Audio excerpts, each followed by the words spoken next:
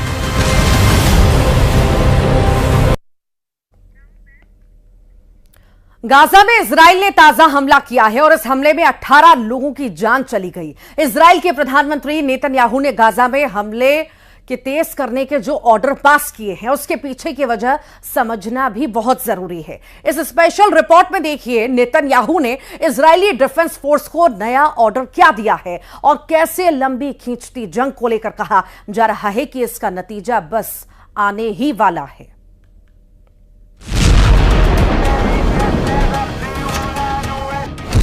Gaza में बिछ गई मौत की चादर। नेतन्याहू की फौज का ऑपरेशन सर्वविनाश एक्टिवेट। 18 लोगों की हो गई मौत, 40 से ज्यादा हो गए घायल। अब तक 41,000 से ज्यादा फिलिस्तीनियों की मौत, 80,000 से ज्यादा घायल। दुनिया ने ऐसी क्रूर जंग नहीं देखी होगी। गाजा में इजरायली डिफेंस फोर्स ने ताजा हमला किया है। यह हमला दक्षिणी गाजा में हुआ है। इजरायली सेना ने एक स्कूल को निशाना बनाकर जबरदस्त बमबारी की है। गाजा के जिस स्कूल में यह हमला हुआ है वहां ज्यादातर विस्थापित लोग शरण लिए हुए थे। इस हमले में बच्चे भी मारे गए हैं। जमीन का सीना चीरकर गाजा में जिंदगी बचाने की जद्दोजहद बता रही है कि यह जंग इंसानियत पर किस कदर भारी पड़ रही है। इसके अलावा खान यूनिस में इजराइल हमास युद्ध से विस्थापित फिलिस्तीनियों के लिए बने एक शिविर को निशाना बनाया गया।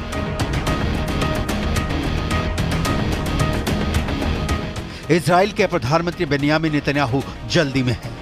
गाजा को मिट्टी में मिला देने की जल्दी में नेतन्याहू की फौज ने गाजा पर हमले और तेज कर दिए हैं। नेतन्याहू की जल्दी की कई वजहें हैं।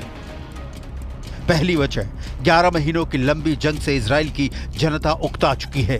दूसरी वजह, नेतन्याहू को लेकर इजराइल की जनता इस पर विमर्श कर रही है कि वो बंधक संकट सुलझाने में फेल साबित हुए हैं। तीसरी वजह, नेतन्याहू के खिलाफ उनकी कैबिनेट में भी विरोध की आवाजें उठने लगी हैं। चौथी वजह, नेतन्याहू के खिलाफ इजराइल में विरोध प्रदर्शन शुरू हो चुके हैं। पांचवी वजह, इंटरनेशनल बिरादरी से नेतन्याहू पर आम फिलिस्तीनियों की मौत को लेकर सवाल उठ रहे हैं। वो लोग जिनका इस युद्ध से कोई लेना देना नहीं है, वो भी जंग के मलबों में कुछ इस कदर दबे हुए हैं जहां रहना तो छोड़िए, सांस लेना भी मुश्किल हो रहा है। गाजा का हाल यह है, वहां जीने के लिए जरूरी चीजें तो लगभग खत्म ही हो गई हैं, मरने के बाद दफनाने तक की जगह भी कम पड़ती दिख रही है। 23 लाख की आबादी हर पल मौत की आशंका में जीने को विवश है। 7 अक्टूबर 2023 से ही गाजा में तकरीबन हर रोज इजरायली ऑपरेशन हो रहा है। युद्ध विराम के लिए कई दौर की बातचीत भी बेनतीजा रही है। फिलहाल ये जंग कब थमेगी इसके कोई आसार नजर नहीं आ रहे हैं। यही वजह है कि इजराइल के तेल अवीव में बंधकों की रिहाई की मांग तेज हो गई है। इजराइल में शनिवार को हजारों प्रदर्शनकारियों ने सेना मुख्यालय और दूसरे सरकारी इमारतों पर धावा बोल दिया।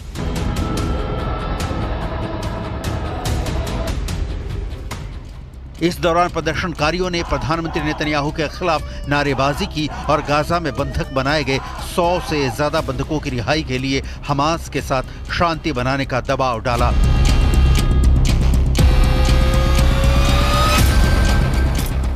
कई लोगों ने समझौता करने में विफलता के लिए पीएम नेतन्याहू को जिम्मेदार ठहराया, क्योंकि उन्हें लगा कि युद्ध के दौरान उन्हें सत्ता में बने रहने में मदद मिलेगी। इस दौरान प्रदर्शनकारियों ने शहर के एक पुल पर चक्का जाम कर दिया। यातायात व्यवस्था भी ठप हो गई। प्रदर्शनकारियों में अब वो लोग भी शामिल थे जिनके अपने हमास के चंगुल में बंधक हैं। इस दौरान नाराज प्रदर्शनकारियों ने गुलाबी धुएं वाले पटाखे जलाकर और बंधकों की तस्वीरों के साथ अपना विरोध दर्ज कराया। ये भी कहा कि जब तक बंधकों की रिहाई नहीं हो जाती उनका विरोध प्रदर्शन जारी रहेगा। 7 अक्टूबर 2023 को हमास के लड़ाकों ने इजराइल में घुसकर 250 इजरायली और विदेशी नागरिकों को बंधक बना लिया था। इजराइल ने युद्ध छेड़ दिया, लेकिन बंधक छुड़ाने की कोशिश में अब तक 41,000 से ज्यादा फिलिस्तीनी मारे जा चुके हैं और जिस हमास के अंतिम आतंकी के मारे जाने तक जंग जारी रखने का नेतन्याहू ऐलान कर रहे हैं, वो हमास का आखिरी आतंकी अब भी इजरायली डिफेंस फोर्स की बंदूक की गोली से बहुत दूर दिख रहा है। जाहिर है नेतन्याहू मुश्किल में है। संयुक्त अरब अमीरात ने भी इजराइल से मुंह फेरा। यूएई ने कहा है कि अगर इजराइल अलग फिलिस्तीन देश नहीं बनाता तो वो जंग के बाद के उनके प्लान का समर्थन नहीं करेंगे। यूएई के विदेश मंत्री अब्दुल्ला बिन जायद अल नहान ने सोशल मीडिया पर इसकी जानकारी दी। इजरायली पीएम नेतन्याहू ने मई में जंग के बाद गाजा के लिए एक प्लान जारी किया था। नेतन्याहू का कहना है कि इसके जरिए गाजा का विकास होगा। प्लान जंग खत्म होने की तारीख से लेकर साल 2035 तक के लिए था। इसे 3 स्तरों में बांटा गया था। प्लान के मुताबिक गाजा में इजराइल कब्जे के बाद फिलिस्तीन की सरकार होगी। इसे यूएई, सऊदी अरब, मिस्र, बहरीन और जॉर्डन जैसे अरब देशों का एक गठबंधन मॉनिटर करेगा। इजरायली प्लान में गाजा के पोर्ट्स में निवेश से लेकर सौर ऊर्जा और इलेक्ट्रिक कारों की मैन्युफैक्चरिंग जैसी कई योजनाओं का जिक्र है। नेतन्याहू की तरफ से गाजा के भविष्य के लिए प्लान जारी करने के बाद उनके रक्षा मंत्री योव गैलेंट ने इसे नकार दिया था। योव गैलेंट ने इजरायली पीएम को चेतावनी दी थी कि वो फिलिस्तीनी जमीन पर कभी भी इजराइल का शासन नहीं होने देंगे। गैलेंट का बयान सुनिए। हमास के बाद गाजा का अस्तित्व तभी मुमकिन है जब यहाँ फिलिस्तीन के लोग ही अंतर्राष्ट्रीय समुदाय की मदद से सत्ता संभाले। अगर सरकार ने सही समय पर गाजा के लिए हमास का विकल्प नहीं ढूंढा तो इजराइल का मिलिट्री ऑपरेशन कमजोर पड़ जाएगा। हमास फिर से अपनी जड़ें जमाना शुरू कर देगा। नेतन्याहू के समर्थन में खड़े अमेरिका में चुनाव का माहौल है और बाइडेन की पार्टी की विदाई के बाद ट्रंप सत्तासीन होते हैं तो युद्ध की सूरत पर भी असर पड़ना तय है। संयुक्त अरब अमीरात जैसे देश अमेरिका के कहे में ही काम करते हैं और संयुक्त अरब अमीरात अगर ये कह रहा है कि वो नेतन्याहू के प्लान से इत्तेफाक नहीं रखता है तो इसका मतलब है कि अपने समर्थक देशों के बीच ही नेतन्याहू घिर चुके हैं। सवाल फिर वही घूम फिर कर खड़ा होता है कि इजराइल हमास युद्ध आखिर कब तक। जहां तक इजरायली बंधकों को हमास के कब्जे से छुड़ाने की बात है तो इसी हफ्ते 6 बंधकों की हत्या करके हमास ने नेतन्याहू को लाउड एंड क्लियर मैसेज दे दिया था कि वो चाहता क्या है और नेतन्याहू हैं कि उनके पास विकल्प नहीं बचे हैं। या तो सारे बंधकों को छुड़ाकर देश वापस लाना होगा या संपूर्ण गाजा को जमींदोज कर देना होगा, क्योंकि यहाँ से नेतन्याहू पीछे हटे तो घर में इजरायली उनके साथ चाहे जो व्यवहार करें, अरब देश इजराइल के खींचे कदम को एक कमजोर देश की निशानी से ज्यादा कुछ नहीं मानेगा, जो भविष्य में इजराइल के लिए आज से भी बड़ा संकट पैदा करने वाला हो सकता है।